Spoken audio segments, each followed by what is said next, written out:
नमस्कार। आज हम लोग क्लास 10th के मैथ्स का टॉपिक पढ़ेंगे इरेशनल नंबर। इरेशनल नंबर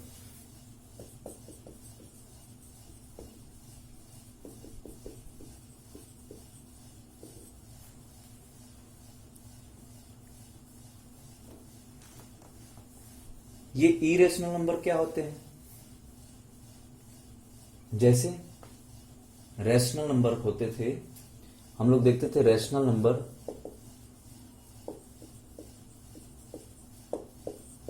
जो कि p बाई क्यू के फॉर्म में रहेगा, और जो रैशनल नंबर होता था वो p बाई क्यू के टर्म में p बाई क्यू के फॉर्म में रहेगा, और p एंड q इंटीजर्स होंगे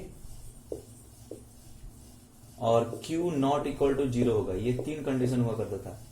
ये तो ठीक है, लेकिन एक्चुअली वो जो रैशनल नंबर जो होता है उसका जो डेसिमल एक्सपांशन होता है उसको बोलते हैं टर्मिनेटिंग या फिर नॉन टर्मिनेटिंग।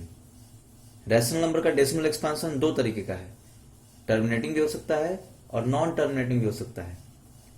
जैसे टर्मिनेटिंग और नॉन टर्मिनेटिंग का मतलब क्या है? जैसे हम लोग लिखते हैं, मान लीजिए 25/8। 25/8 ये एक रैशनल नंबर है। इसमें 25 और 8 ये दोनों इंटीजर्स हैं। 8 जो है 0 के इक्वल नहीं है। अब हम लोग देखेंगे इसका डेसिमल एक्सपांशन। डेसिमल एक्सपांशन कैसे? 8 से 25 में डिवाइड करिए। डिनोमिनेटर से जो डिनोमिनेटर होता है उसे न्यूमरेटर में डिवाइड करेंगे तो इससे हमको उसका डेसिमल एक्सपांशन मिल जाएगा। 8 से डिवाइड करेंगे, 8 3 24, 1 रिमाइंडर बचा। अब हम लोग क्या करेंगे, यहां पॉइंट अगर लगाते हैं तो यहां एक 0 आ जाएगा। 0 आएगा तो 8 बन जाए 8, ये हो गया। माइनस करेंगे तो ये 2 हो गया। एक अब पॉइंट वहां पर एक लगा हुआ है, इस कारण से हम लोग एक और 0 यहां पर ऐड कर सकते हैं। तो 8 से ये 2 टाइम्स 8 2 16, रिमाइंडर बचा 4।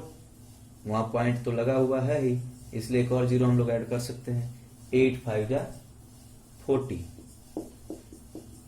तो ये जो 25/8 इसका डेसिमल एक्सपांशन क्या है? 3.125। ये क्या है? टर्मिनेटिंग है। टर्मिनेटिंग का मतलब क्या होगा? टर्मिनेटिंग का मतलब ये होता है कि अगर हम लोग इसको जो न्यूमरेटर है उसको डिनोमिनेटर से अगर हम लोग डिवाइड करते हैं, न्यूमरेटर को अगर हम लोग डिनोमिनेटर से अगर हम लोग डिवाइड करते हैं तो उसका जो डेसिमल एक्सपांशन है उस डेसिमल एक्सपांशन में लास्ट में मतलब वो लास्ट हो जाएगा, एंड हो जाएगा, टर्मिनेट कर जाएगा। टर्मिनेट करेगा इसलिए उसको हम लोग बोलते हैं टर्मिनेटिंग। अगर ये टर्मिनेट नहीं करता है, रुकता नहीं है, एंड नहीं होता है, तो उसको बोलेंगे नॉन टर्मिनेटिंग। जैसे एग्जांपल 4/3। 4 को अगर हम लोग 3 से डिवाइड करते हैं, हम लोग देखते हैं इधर पे 4 को अगर 3 से डिवाइड करेंगे, 3 1 3, 1 आया, रिमाइंडर 1 आया। यहां पॉइंट लगाते हैं तो एक 0 आ जाएगा। 0 आएगा, जब 0 आएगा तो फिर 3 3 9, फिर रिमाइंडर बचा 1। पॉइंट के कारण हम लोग एक और 0 लगा सकते हैं, फिर 3 3 9, फिर रिमाइंडर बचा 1, फिर 3 3 9। ये बढ़ते ही जाएगा। मतलब 4/3 जो यहां पर हम लोग लिए हैं उस 4/3 का डेसिमल एक्सपांशन क्या होगा? 1.3333 डॉट डॉट डॉट डॉट। ये भी एक रेशनल नंबर है क्योंकि 4 और 3 ये दोनों क्या है? इंटीजर्स हैं, और 3 नॉट इक्वल टू 0 है।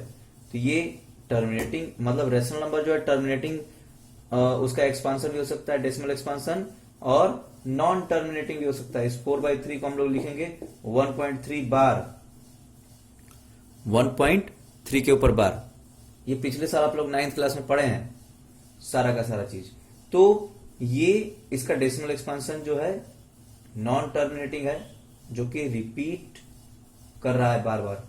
ये 3 जो है बार बार रिपीट कर रहा है, इसलिए 3 के ऊपर हम लोग रेकरिंग डेसिमल, ये रेकरिंग डेसिमल भी बोलते हैं हम लोग, उसके ऊपर एक रेकरिंग मार्क लगा दिए, जो कि वो रिपीट जो नंबर करता है उसके ऊपर हम लोग एक रेकरिंग मार्क बना देते हैं। तो ये हो गया टर्मिनेटिंग और नॉन टर्मिनेटिंग। कुछ ऐसे नंबर्स होते हैं, कुछ ऐसे भी नंबर्स हैं जो कि ना ही टर्मिनेटिंग होंगे और ना ही नॉन टर्मिनेटिंग होंगे। ये नॉन टर्मिनेटिंग था,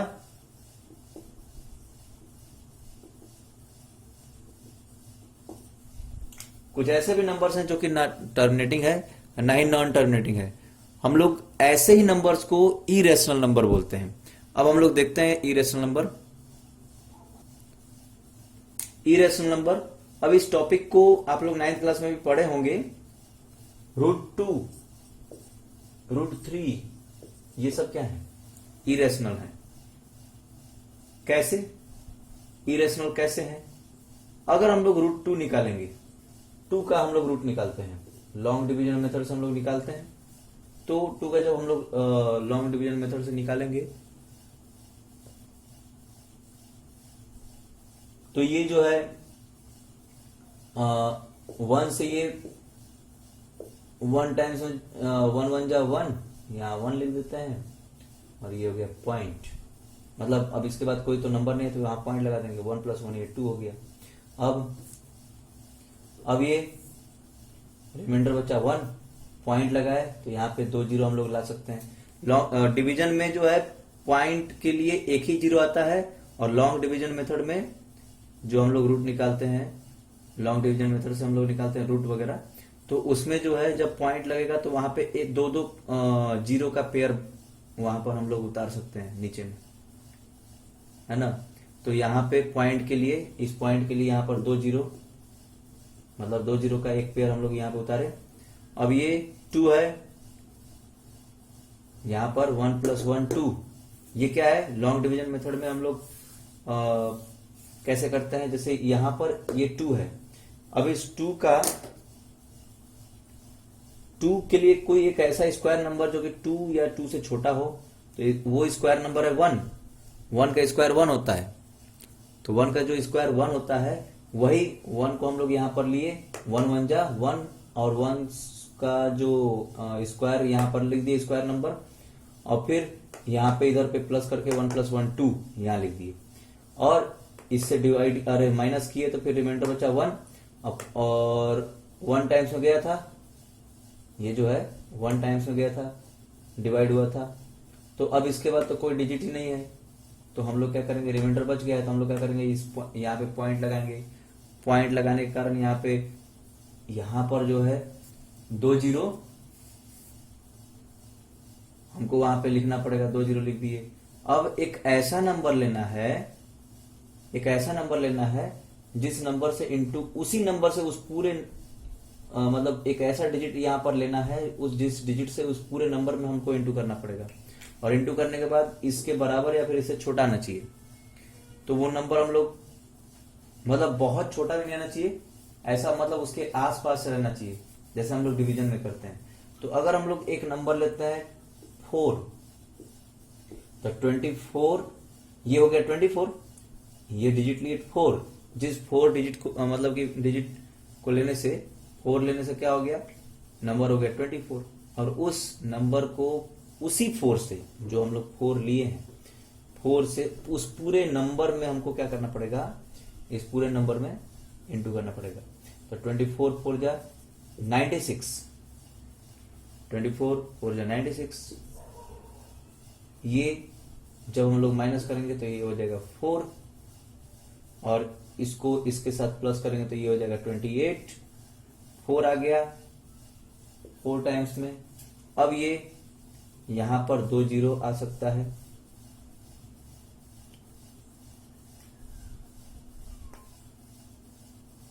दो जीरो क्यों आएगा? क्योंकि वहां पे पॉइंट लगा हुआ था। अगर हम लोग यहां पर इस 28 के आगे, अगर इस 28 के आगे लेना है नंबर, इसके बाद यहां पर एक डिजिट लिखना है, 0 से लेकर के 9 तक आप कुछ भी लिख सकते हैं। 0 लिखेंगे तो ये 0 हो जाएगा, बहुत छोटा हो जाएगा। 1 लिखेंगे तो उसी 1 से फिर इंटू भी तो करना पड़ेगा, इंटू करेंगे तो 281 आएगा, तो यहाँ पे लिखेंगे 281। अब ये 281 यहाँ लिख दिए। अगर 2 लेते तो ये 400 से बड़ा हो जाता है, इसलिए हम लोग 1 ही ले लिए, ठीक है। अब 281 माइनस करिए 9, ये माइनस करेंगे ये 1 हो जाएगा और ये हो जाएगा 119 आएगा। यहाँ पे इसको प्लस करने पर 282 आ जाएगा। फिर मतलब ये 1 टाइम्स हो गया, फिर 2 और 0 बढ़ा सकते हैं। ऐसा अगर आप लोग करेंगे, डिवाइड ऐसे करते जाएंगे, आप करके देखिएगा। ये जो है एक बार और हम बता देते हैं इसको। जैसे ये 2 का हमको क्या करना है, लॉन्ग डिवीजन मेथड से रूट निकालना है। तो एक ऐसा नंबर लिए, एक ऐसा डिजिट लिए जिसका स्क्वायर जो है इससे इसके बराबर या फिर इससे छोटा हो। तो 1 1 जा 1, तो 1 1 जा 1, और इन दोनों को इंटू करने पर यहां लिखना है और इसको प्लस करके नीचे लिखना है, 2 लिख दिए। फिर ये ले लिए हम लोग, उसका जो क्वेश्चन है 1।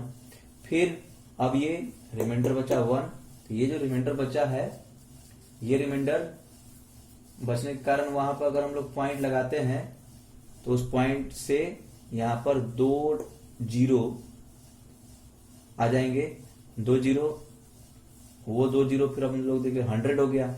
अब ये जो 2 आया था, यहाँ पे एक ऐसा डिजिट लिखना था जिससे कि उसी डिजिट से पूरे नंबर में इंटू करना पड़ेगा। तो यहाँ 4 लिखे, 4 से 24 में इंटू किया तो 96, जो कि 100 के पास है। फिर इन दोनों को प्लस किए तो 28 आया। 28 आने के बाद ये वहां पे, और इसमें जो रिमाइंडर बचा था 4, पॉइंट के कारण हम लोग यहाँ पे 2 0 ले लिए, ठीक, 2 0 ले लिए तो ये 400 हो गया। अब ये 28 के आगे लगाए 1 और उसी 1 से इंटू करके यहाँ लिख दिए और उसको प्लस करके नीचे लिख दिए। इसी तरह आप आगे बढ़ते जाएंगे तो ये बहुत बड़ा हो जाएगा और रिपीट भी नहीं करेगा और टर्मिनेट भी नहीं होने वाला ये। तो ऐसे नंबर्स को हम लोग बोलते हैं इरेशनल नंबर। तो ये है इरेशनल नंबर। आप लोग इसको पूरा डिवाइड करके देखिएगा, 2 और √2 और √3 और √5 का। अब हम लोग को देखना है, अब हम लोग को ये देखना है कि √2 एक इरेशनल है कि नहीं। इसको प्रूफ कैसे करें, कैसे प्रूफ करेंगे कि ये इरेशनल है कि नहीं। उसके पहले एक थ्योरम है। थ्योरम है कि अगर एक नंबर है p, ठीक है, अगर p divides a square, then p divides a also. अगर p जो है a स्क्वायर को अगर डिवाइड करेगा, ठीक है, तो p जो है a को भी डिवाइड करेगा। तो इस थ्योरम का यूज करके हम लोग क्या करेंगे, इसी थ्योरम का यूज करके हम लोग √2 इज इरेशनल प्रूफ करेंगे। तो √2 इज इरेशनल कैसे प्रूफ करेंगे, तो हम लोग मान लेते हैं कि √2 जो है एक रैशनल नंबर है। Let √2 is a rational number. √2 जो है रैशनल नंबर है। तो क्या होगा, रैशनल नंबर क्या होता है, √2 को हम लोग a/b के टर्म में लिख सकते हैं, है ना। √2 then √2 is equal to a/b, जहां where a and b are coprime integers. Coprime integers having no common factor।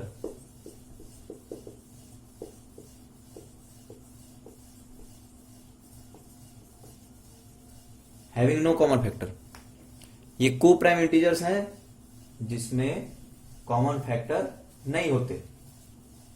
को प्राइम में कॉमन फैक्टर नहीं पाए जाते। तो ये ए और बी को हम लोग मान लेते हैं कि ये को प्राइम इंटीजर्स हैं, ठीक। और √2 is equal to A by B हो गया, मतलब √2 जो है ए बाई बी एक रेशनल है, और ए और बी जो है उनमें एक भी कॉमन फैक्टर्स नहीं पाए जाएंगे, उन दोनों के बीच में एक भी कॉमन फैक्टर नहीं पाया जाएगा। तो क्या होगा फिर, हम लोग √2 is equal to A by B लिए, तो इसको हम लोग लिख सकते हैं 2 is equal to A square upon में बी स्क्वायर, क्योंकि अगर दोनों तरफ स्क्वायरिंग करेंगे तो √2 का स्क्वायर 2 हो जाएगा, और ए बाई बी का whole square A square by B square हो जाएगा, स्क्वायरिंग ऑन बोथ साइड आप लिख सकते हैं, दोनों साइड में स्क्वायरिंग करने के बाद। इसके बाद क्या होगा, 2b square is equal to A square, 2b square is equal to A square, मतलब क्या है, 2b square is equal to A square का मतलब क्या है, इसका मतलब है ए स्क्वायर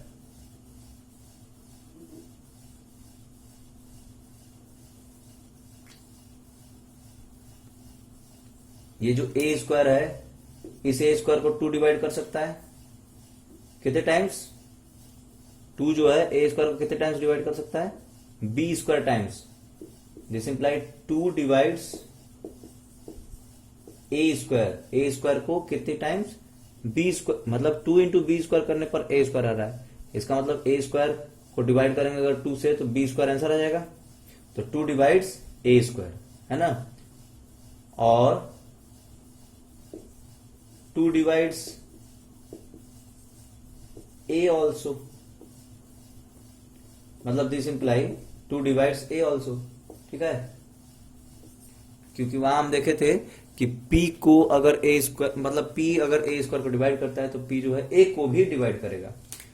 अब हम लोग मान लेते हैं 2 जो है ए को डिवाइड कर रहा है ना, तो let a is equal to 2c, a is equal to 2c, a को हम लोग 2c ले लिए, तो फिर क्या होगा, a को हम लोग 2c ले लिए, तो फिर क्या होगा, a square is equal to 4c square हो जाएगा, a square equal to 4c square, और ए स्क्वायर की जगह पे हम लोग 2b स्क्वायर लिख सकते हैं, 2b square equal to 4c square, 2b square equal to 4c square, और b square equal to 2c square. इसका मतलब क्या हुआ कि 2 जो है b स्क्वायर को भी डिवाइड कर रहा है, यहां लिख सकते हैं 2 डिवाइड्स b स्क्वायर, 2 जो है b स्क्वायर को भी डिवाइड कर रहा है, और 2 डिवाइड्स b ऑल्सो, b को भी डिवाइड कर रहा है, ये हो गया सेकेंड। हम लोग फर्स्ट में देखे कि 2 जो है a को भी डिवाइड कर रहा है, और सेकंड में ये मिला कि जो है 2 वो b को भी डिवाइड कर रहा है, तो इसका मतलब क्या हुआ, this implied 2 is the common factor,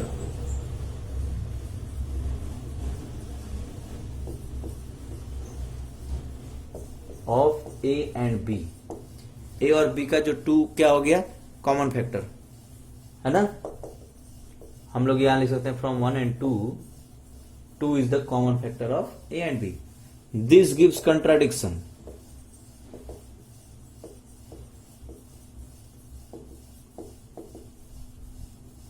contradiction का मतलब होता है कि हम लोग माने थे कुछ और निकला कुछ और।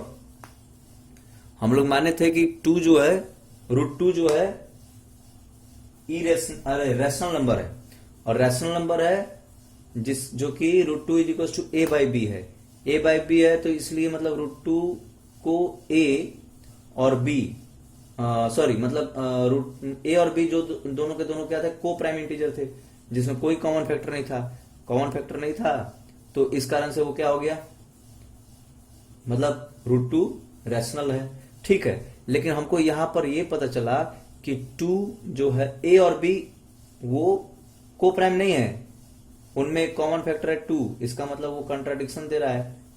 कंट्राडिक्शन मतलब मतभेद पैदा कर रहा है। तो इस कारण से जो हम लोग माने थे वो हमारा मानना गलत हो गया, है ना।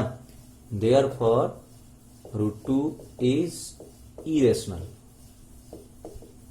हम लोग मान के ये चल रहे थे कि वो रैशनल है, लेकिन अब पता चला कि वो इरेशनल है। तो ये इस तरीके से हमको प्रूव करना है। तो आप लोग ये प्रूव करिएगा रूट 3 और रूट 5 के बारे में। रूट 3 जो है इरेशनल है और रूट 5 भी इरेशनल है। ओके, नमस्कार, थैंक यू।